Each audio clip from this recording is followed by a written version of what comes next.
Hitler's darkest secrets. And the most terrifying weapons. Lost under the waves, until now.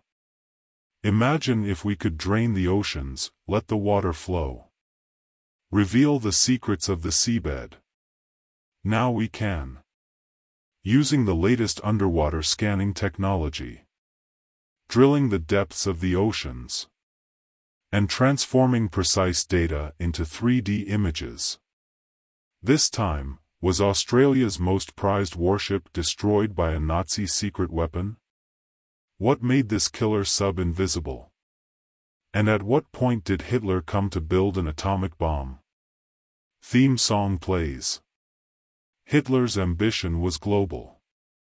As the waters of Northern Europe flow, they reveal evidence that the Nazis were the most terrifying weapon of all.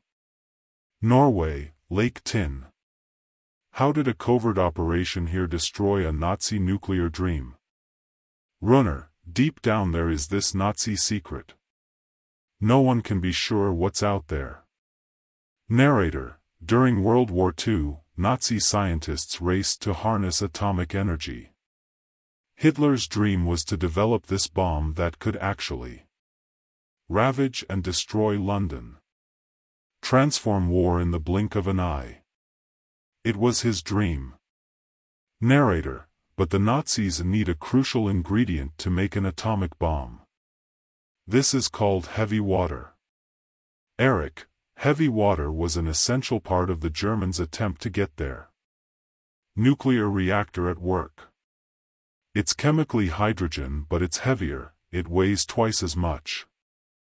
Narrator, the world's largest heavy water producer is near Lake Tinn in Norway. Vemork Power Plant, once the largest hydroelectric plant in the world. It is this energy that drives the creation of the precious heavy water. April 9, 1940. Germany invades Norway. The Nazis were eager to control heavy water at the Vemork plant, because they wanted to use it as a cooling aid in their nuclear reactor. In 1942, at the peak of production here in Vemork, they were producing up to 1,000 kilos of heavy water. Narrator, over a ton is a big step towards building Hitler's first nuclear reactor. It looked like Germany could quickly get a nuclear bomb, and the Allies were obviously very worried about that. Churchill wanted the heavy water plant destroyed. Narrator, the Vemork power plant becomes a prime target for Allied airstrikes and sabotage. Damage like this ultimately forces the Nazis to protect their hoards of the precious commodity. February 20, 1944. The Nazis intend to move nearly a year's worth of heavy water production by train from Vemork. The carriages will cross Lake Tinn by ferry. From there, the cargo will travel to Germany, to the site of a nuclear reactor. Soldiers load approximately 40 barrels into wagons. The hydroferry leaves. But it never reaches its destination. At 10:45 a.m. it sank, the cargo falling overboard. 27 people are rescued, 26 sink with the ferry, mostly innocent civilians. For decades, the hydroferry and its secret war cargo have been hidden in the dark waters. Until now. Frederick Soreide is a maritime archaeologist. He has studied this field for more than 20 years. Frederick, I stand on the shores of Lake Tinn. It is a very spectacular lake in Norway. It has high mountains up to 1,000 meters around it, and the lake is very deep, so it actually drops to 460 meters. For decades, this lake had a great secret, and in order to be able to discover this secret, all lake needed to be explored. Narrator, 1,500 feet is too deep for divers, so Frederick is working with an expert in remote control vehicles, Thorolov Spare. Frederick, so today we have the remote-controlled vehicle. It is used to go down to the wreck so that we can film it and also do many other interesting documents. Narrator: they equipped the ROV with the latest multi-beam sonar technology, allowing them to plumb the darkest depths. Thorolov: take it and then we can upload a new profile and then start. Do the other tests. Yeah. Narrator: multi-beam sonar projects sound waves into the bottom of the lake. The return signal shows the shape and depth of the elements below. It then becomes a very detailed picture, and that's what we see, that's what we want. Narrator: and Thorolov knows where to look. He was fascinated by the story of the lost ferry for years and was one of the first to find the wreckage. Now it's back, with powerful new scanning equipment and cameras that will finally give you the recording. Time bomb meant to go off at a specific time, then leave the ship to its own devices. The saboteurs knew that the stakes could not be higher. They had to stop transport to Germany. Ticking, explosion. Narrator: the drainage of Lake Tin reveals that the ferry is precisely destined to sink. The deepest part of the lake. No Nazi diver will be able to retrieve the heavy water barrels from these depths, but he is. The ferry that was carrying enough heavy water to give Hitler an atomic bomb? Narrator: drainage of Lake Tin in Norway reveals infamous Nazi nuclear secret. Scattered on the lake bed. Was there enough heavy water on board to make the Nazis' nuclear bomb? Program becomes critical.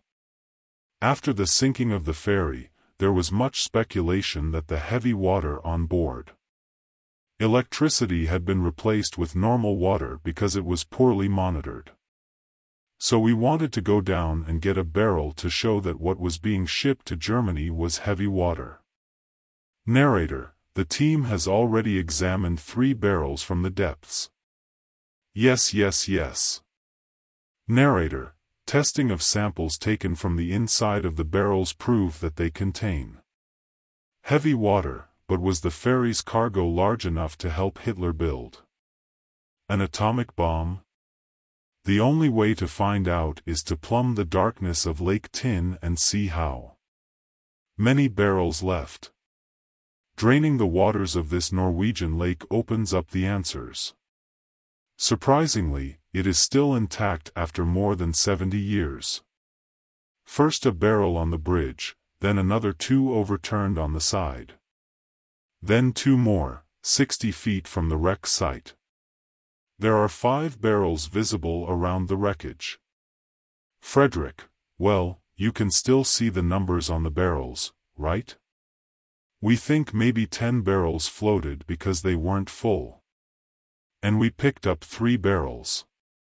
Narrator: with at least 18 barrels counted and using scan data as a guide, the investigation team can estimate where the others are. We believe that most of the other barrels are actually on board the ferry, even so. Under overturned cars. Narrator: that's about half a ton of heavy water, enough to make you lack blood. Component for the Nazi nuclear reactor. After the war, people involved in the German nuclear program said that the loss of heavy water was absolutely decisive. It stopped its reactor program dead in its tracks. Speaking in German, narrator: Nazi secret weapons are deployed all over the world, including the Indian Ocean. Drainage of waters off the coast of Western Australia reveals 2 broken shipwrecks. What appears to be a German merchant ship and HMAS Sydney. This powerful Australian warship disappeared in November 1941. Will the drainage from HMAS Sydney reveal the mystery of what happened during the national disaster? Jan: for Australians, the loss of the Sydney has almost become something of a national trauma. He was the pride of the Australian Navy. Unaware of her final resting place and the fate of her bewildered crew. Australians for decades. Narrator, after the war, a German captain, Theodor Detmers. He claims to have defeated the Sydney in battle. Few Australians trust the German captain's account. He had abandoned his ship. The Cormoran, apparently nothing more than a freighter. And there was no evidence of a battle. The only way to know for sure is to find both ships. The Geosounder begins a remarkable search off the coast of Western Australia.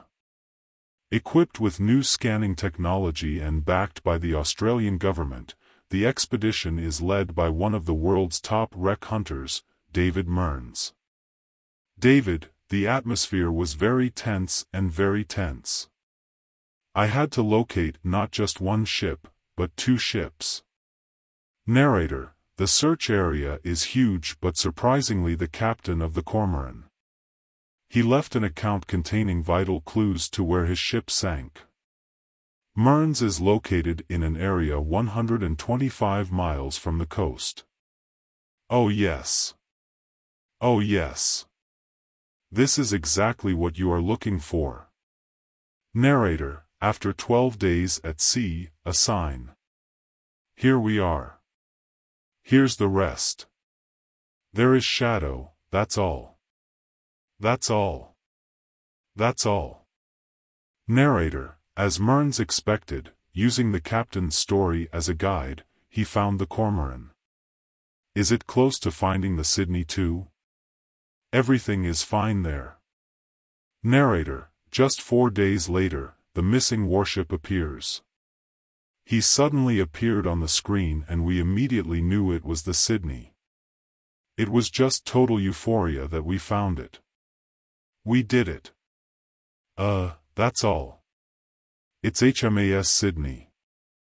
Narrator, at a depth of 1.5 miles, it's too deep to dive, so an ROV explores the wreck site.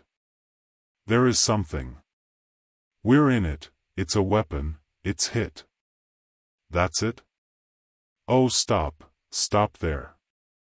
That's all. Wow. Look at this. Narrator, among the ruins of a savage fight to the death are chilling reminders of this ship as a war grave for 645 men. But the ROV's underwater camera only gives us a glimpse of the sunken ships.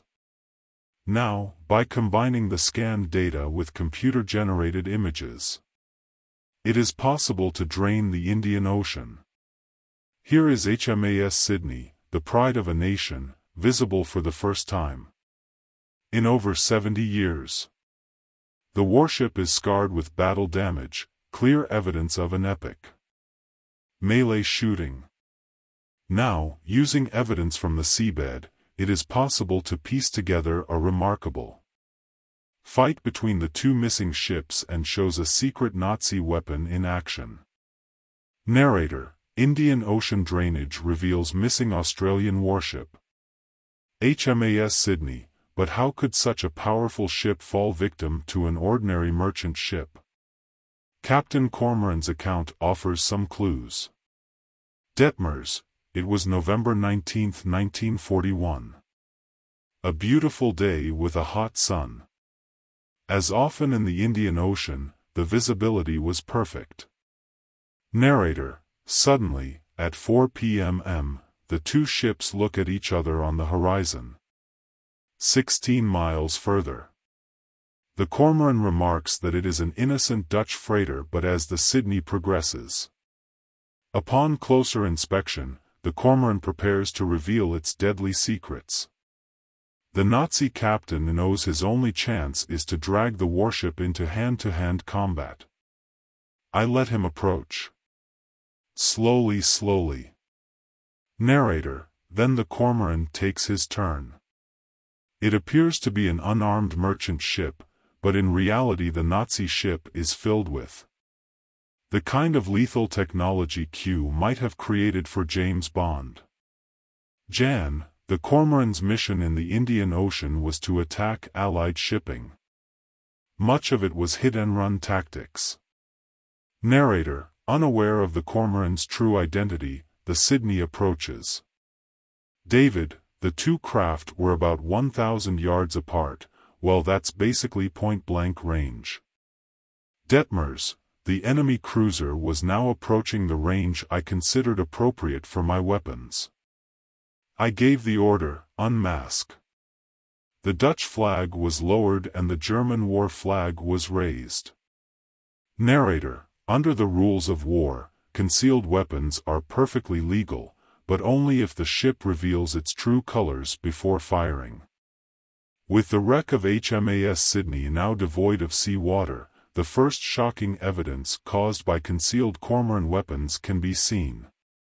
In the bright light of day. The upper part of the captain's bridge. The ship's command center has disappeared, but why? On the Cormoran, hidden from view, emerges a converted army anti-tank gun. And fires, destroying the Australian captain's bridge.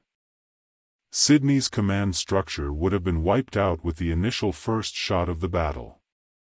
Narrator: rapid-firing anti-aircraft guns now rise on hydraulic ramps. Reduce the crew of the Sydney. On Sydney's main forward gun turrets, the upper parts have been torn off. And there is a blast hole in the middle of one of the barrels. What causes this? Despite her innocent appearance, the Cormoran carries very heavy weapons. Perfect for hand-to-hand combat. At the touch of a button, the counterbalance panels lift up to reveal these powerful weapons. At close range, the overwhelming firepower from her stuns. Sydney forward gun turrets.